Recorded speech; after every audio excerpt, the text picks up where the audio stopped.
আল্লাহ আমার রব, বলেন না আল্লাহ আমার রব। দমে দমে তনু মনে তারি অনুভব, তোমার দুনিয়াতে আমি যেদিকে তাকাই অথই নিয়ামতে ডুবে আছি সবাই। পাখপাখালির কণ্ঠে শুনি তাসবিহ কলো রব, তাসবিহ কলো রব। আল্লাহ আমার রব, এই রবই আমার সব। বলেন সবাই রবকে। আমাকে একটু দেখে বলেন তো, এইটা আমার মুখে কালো কালো কি? আমার আব্বা চানরা ধরে ফেলেছে। আর একবার উত্তর চাই জোরে, এটার নাম যুবক ভাইরা। একটা কথা বলছি, রাগ করো না। দেখবা আমাদের মতো দাড়িওয়ালা কিছু যুবকদেরকে দেখলে, আবারও বলছি রাগ করবা না, কিছু মেয়ের দাড়ি দেখলে গায়ের মধ্যে চুলকানি জ্বালা পড়া শুরু আছে। বলবে যে বাবা বলছে মাকে, মানে মেয়েকে তো আমরা মা বলে ডাকি আদর করে ভালোবেসে, যে মা তুমি কি দাড়িওয়ালা ছেলে বিয়ে করবা? না দাড়িওয়ালা বিয়ে করতে পারবে না। বলছে মা একটা গাঞ্জাখোর পছন্দ হয়েছে, তোমার পছন্দ? হ্যাঁ গাঞ্জাখোর আমার লাগবে। বলো হ্যাঁ সত্য বলছি, অনেক মেয়েদের রুচি এত খারাপ, দিনদার পছন্দ হয় না, দাড়িওয়ালা নেককার যুবক পছন্দ হয় না। আজকালকার বেশিরভাগ মেয়েদের গাঞ্জাখোর টিকটকার বেশি পছন্দ হয় যুবক। ছি, রুচি এত খারাপ হইতে পারে একটা মেয়ের? আমার তো মনে হয় যেই মেয়ের দাড়িওয়ালা পছন্দ নয় সে তো তোমার বাড়ির বউ হওয়ার যোগ্যতাই রাখে না। আর একটা কথা বলি, তোমাকে যদি কখনো কোনো মেয়ে বলে, এই আব্বাজান, যুবক ভাইরা কান খাড়া করো, যদি কোনো মেয়ে বলে আপনার মুখে নবীর আদর আছে বিধায় I am not going to get married with you, আপনাকে আমি বিয়ে করতে পারবো না, you are not my choice, আপনি আমার পছন্দের আওতার বাহিরে, একদম মিষ্টি ভাষায় তাকে বলবা যে আপনার মতো মেয়ের জন্য আমার মতো দাড়িওয়ালা সিংহ পুরুষ পারফেক্ট নয়, আপনার মতো মেয়ের জন্য আমার কাছে বিটিএস এর হিজড়া ছাড়া সেকেন্ড কোনো অপশন আমার কাছে নাই। আরে যেই মেয়ে দাড়ির জন্য বিয়ে করতে চায় সেই তোমার বাড়ির বউ হওয়ার যোগ্যতা রাখে। যুবক ভাইরা বলো, বলেন তো আমার নবীর মুখে লম্বা লম্বা চাপ দাড়ি ছিল কি ছিল না? ওইদিকে আওয়াজ নাই, ছিল না কি ছিল না? আমার নবীর মতো সুন্দর কে তল্লাটে দ্বিতীয় আর কেউ হতে পারে? চাঁদের চেয়ে সুন্দর তুমি নবী আমার কামলিওয়ালা, দো জাহানের বাদশাহ তুমি প্যারা নবী সাল্লাল্লাহু আলা, দো জাহানের বাদশাহ তুমি প্যারা নবী সাল্লাল্লাহু আলা, চাঁদের চেয়ে সুন্দর তুমি নবী আমার কামলিওয়ালা। সুবহানাল্লাহ পড়বেন না আপনারা সবাই? একটা কথা বলতে ভুলে গেছিলাম, যেটা আমার মিস্টেক, এটা আমি ক্ষমা চাচ্ছি, এটা আমি বলতে ভুলে গেছি। এই কাগজটা কি দেখা যায়? আমার আব্বাজানরা একটু কথা না বললে তো আপনার নাতি খুশি হবে না। যুবক ভাইয়ের আব্বাজানরা, এই কাগজটা কি দেখা যায়? আচ্ছা তোমাদের সিরাজগঞ্জের সবচেয়ে বড় কলেজের নাম কি যুবক ভাইয়েরা? সবচেয়ে বড় কলেজ সিরাজগঞ্জ সরকারি কলেজ। ওকে, ধরে নিলাম এটা সবচেয়ে বড় কলেজ। আর একটা প্রশ্ন করবো, বেয়াদবি নেবেন না, যদি আমি এখান থেকে বাইক নিয়ে যাই আনুমানিক কতক্ষণ লাগতে পারে? 1 ঘন্টা বা একটু কম বেশি এরকমই হবে। আচ্ছা 1 ঘন্টা লাগবে। আচ্ছা এটা মুখ্য বিষয় নয়, এক্সাম্পল দিব তাই ধরলাম। এই যে কাগজটা দেখতে পাচ্ছেন, এটা হচ্ছে একটা সাজেশন বুক। যুবকরা খুবই স্মার্ট, ওরা ধরে ফেলেছে। বলো এইটার নাম সাজেশন। আগামীকাল আমার পরীক্ষা আছে সিরাজগঞ্জের সরকারি কলেজে সকাল 10টায়।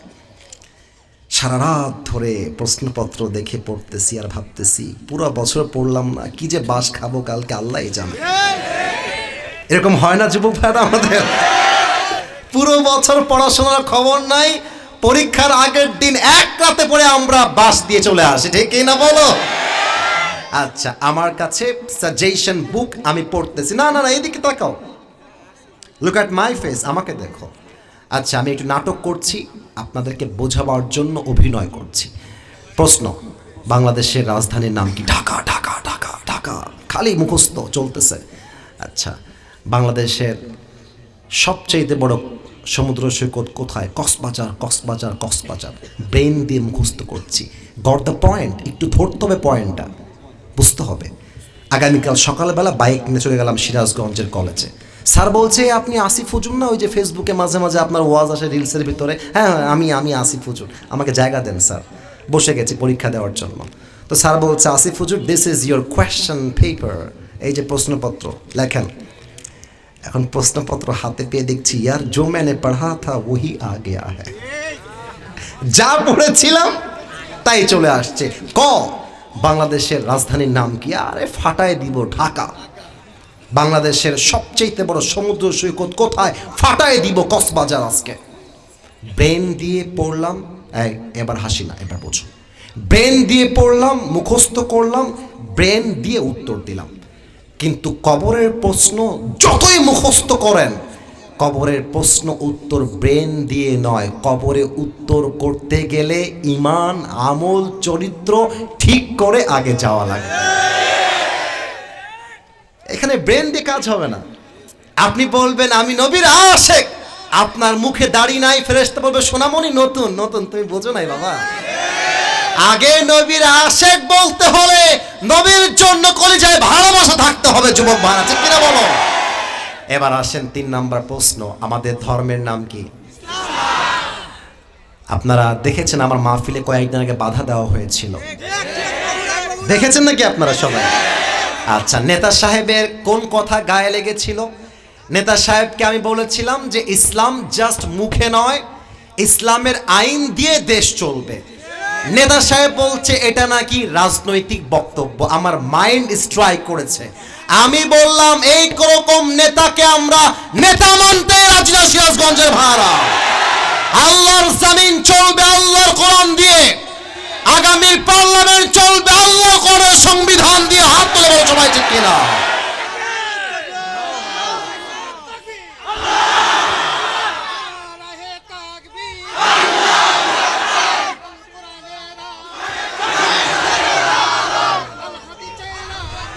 আচ্ছা আচ্ছা, আমাকে ফলো করেন, কাশি দেন।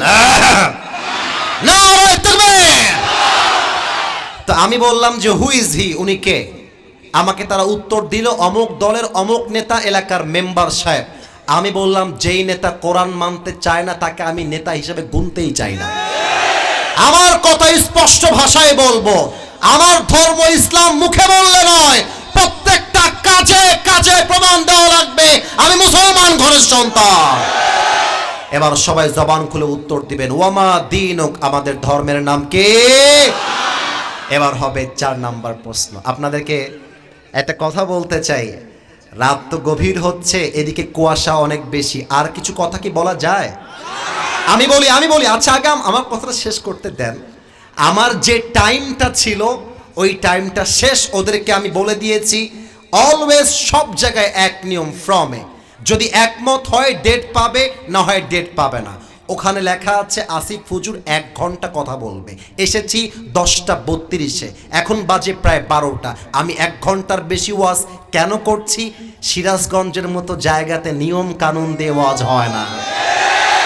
সব জায়গায় নিয়ম কানুন দিয়ে নয়, মাঝে মাঝে ভালোবাসা দিয়ে তো হিসাব করতে হয় না বাবা। 4 নাম্বার প্রশ্ন, ওয়ামা ইলমুক, what is the source of your knowledge? তুমি যে এতগুলো উত্তর দিলা, তোমার জ্ঞানের উৎস কোথায়? আমরা বলবো একটা কিতাব থেকে আমরা সব জ্ঞান অর্জন করেছি। বলেন সবাই, কিতাবটার নাম কি? ডানে আওয়াজ নাই, আরো জোরে বুক ফুলিয়ে, কিতাবটার নাম কি? আমাদের এই কোরআনের কথা বাংলাদেশে বলে গিয়েছেন 50 বছর আমাদের কলিজার টুকরা প্রিয় রাহবার আল্লামা দেলোয়ার হোসেন সাঈদী হুজুর। ওনাকে জালেমরা বন্দিশালায় বন্ধ করে শহীদি মৃত্যু দেওয়ার জন্য অনেকটাই বেশি সহযোগিতার হাত তারা বাড়িয়ে দিয়েছিল। ওনাকে বলা হয়েছিল আপনি জাস্ট কোরআন দিয়ে দেশ চালাবেন, এই কথা বাদ দেন, আপনার যত সুযোগ লাগবে সব আমরা দিব। আল্লামা সাঈদী বলেছিলেন আমার জীবন থাকতে বাতিলের সামনে আমার এই মাথা কখনো নত হতে পারবে না। আল্লামা সাঈদী একটা কথা মারাত্মক বলে গেছেন। উনি বলতেন আমরা যদি বলি আল্লাহর কোরআন দিয়ে দেশ চলবে, কিছু লোক বলে রাজাকার, জঙ্গিবাদ, মৌলবাদ। বলো সবাই, আছে না নাই? মাথায় রাখবা, মৌলবাদ বললে রেগে যাওয়ার কারণ নাই। মৌল আসছে মূল থেকে। মূল মানে কোরআন, মূল মানে হাদিস, মূল মানে আল্লাহ, মূল মানে তার প্রফেট মুহাম্মদ সাল্লাল্লাহু আলাইহি ওয়াসাল্লাম। তো যারা আমাদেরকে মৌলবাদী বলে গালি দাও, আমরা মূলবাদী, তোমরা সব আগাবাদী। এবার গ্রামের ছেলে আমরা সবাই উত্তর যেন ভুল না হয়। গাছের আগায় শক্তি বেশি না গোড়ায়? আল্লামা সাঈদী বলতেন, গাছের আগায় আছো, চুপচাপ বসে থাকো। বেশি বাড়াবাড়ি করলে 16 কোটি মানুষ মিলে গাছের গোড়ায় একটা ঝাঁকুনি মারবে। মামুর বাড়ি দিল্লি গিয়ে পড়বা, দিল্লি গিয়েই তারা পড়েছে সিরাজগঞ্জের ভাড়া। অতএব এই বাংলার মাটির থেকে আমি স্পষ্ট ভাষায় বলে গেলাম, আবার কবে দেখা হবে একমাত্র আল্লাহ ছাড়া কেউ বলতে পারবে না। আমাদের প্রাণের দাবি, আগামীর পার্লামেন্টে কোন নারীকে আমরা ক্ষমতার চেয়ারে দেখতে চাই না। আমরা চাই আমার দেশের প্রধানমন্ত্রী এমন এক পুরুষ হবেন। আমার দেশের প্রধানমন্ত্রী চাইলে ঢাকার জাতীয় সংসদে দাঁড়িয়ে দেশের পক্ষে যেমন বক্তব্য দিবে, আমার দেশের প্রধানমন্ত্রী চাইলে ঢাকা জাতীয় মসজিদ বাইতুল মুকাররমে দাঁড়িয়ে জুমার খুতবা দেওয়ার যোগ্যতাও রাখবে। এবার হাত তুলে বলো সবাই, ঠিক কিনা? সবাই দুই হাত উপরে ওঠান। সবাই সবাই তাকবীর দিবেন না, আমি যা বলতে বলবো তাই বলবেন। একটু কাশি দেন, আর একবার কাশি দেন। আচ্ছা, খেয়াল রাখবেন, ওয়াদা করার সময় যদি কেউ উঠে যায়, আমাকে জাস্ট একটা ডাক দিবেন, আসিফ হুজুর বলে। সবাই আল্লাহকে ডাক দেন, বলেন আল্লাহ। না, এটা সিরাজগঞ্জের আল্লাহর সাউন্ডটা হয় না। আর একবার মুরব্বীরা, যুবকরা সবাই মিলে আল্লাহ। মাশাআল্লাহ। এবার একটু কলিজা দিয়ে ডাকেন, তো আমার আল্লাহ, মানে একটু মায়া দিয়ে ডাকেন, ও আমার আল্লাহ। জোরে সরে বলেন, ও আমার আল্লাহ রে,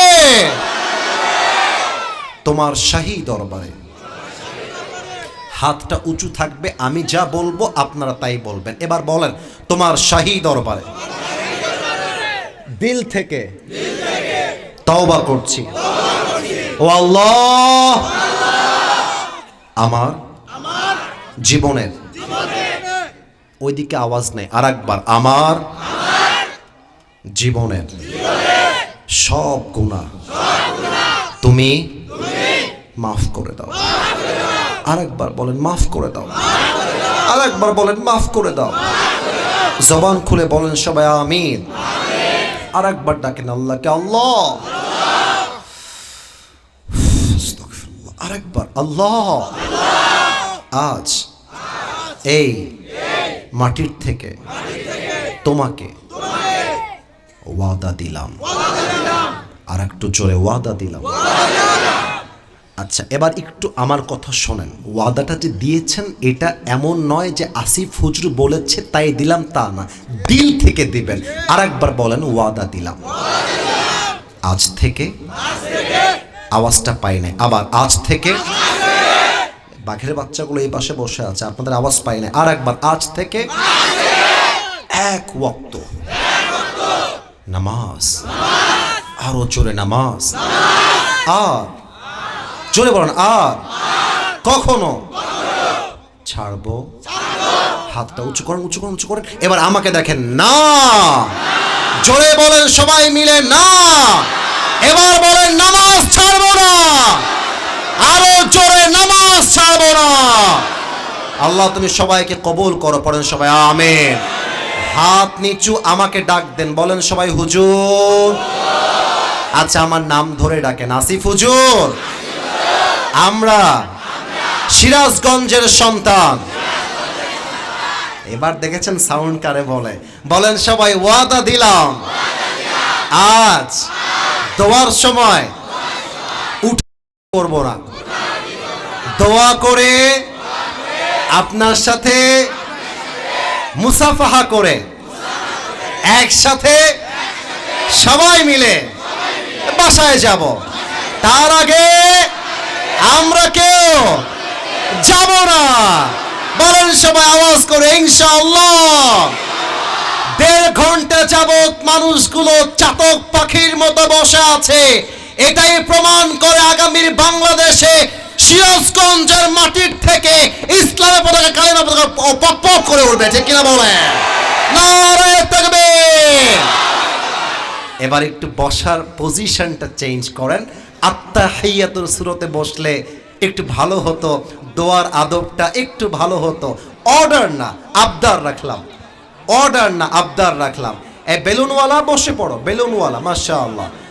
আল্লাহুম্মা সাল্লি আলা মুহাম্মদ ওয়া আলা আলি মুহাম্মদ কামা সাল্লাইতা আলা ইব্রাহিম।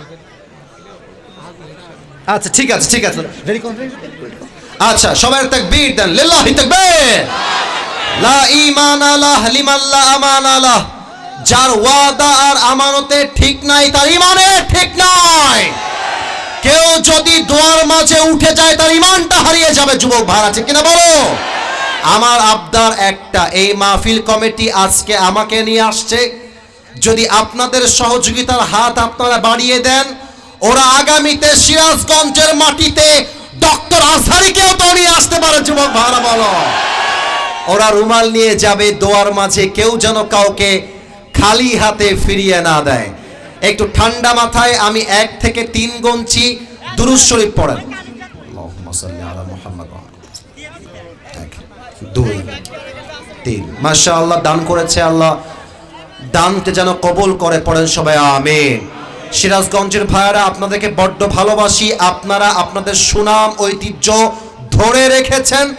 আপনারা আমার কথার একটাও ডান বাম করেন না। এবার দোয়া করব সুন্দরভাবে, ধীরস্থিরভাবে, জাস্ট জবান খুলে আপনারা আমিন বলবেন। দোয়া শেষ হবে, আপনারাও উঠবেন, আমিও উঠে যাব। এই কালো গেঞ্জি কই যায়? ওই কালো গেঞ্জি, এই ছেলে বসো ওখানে, বসো।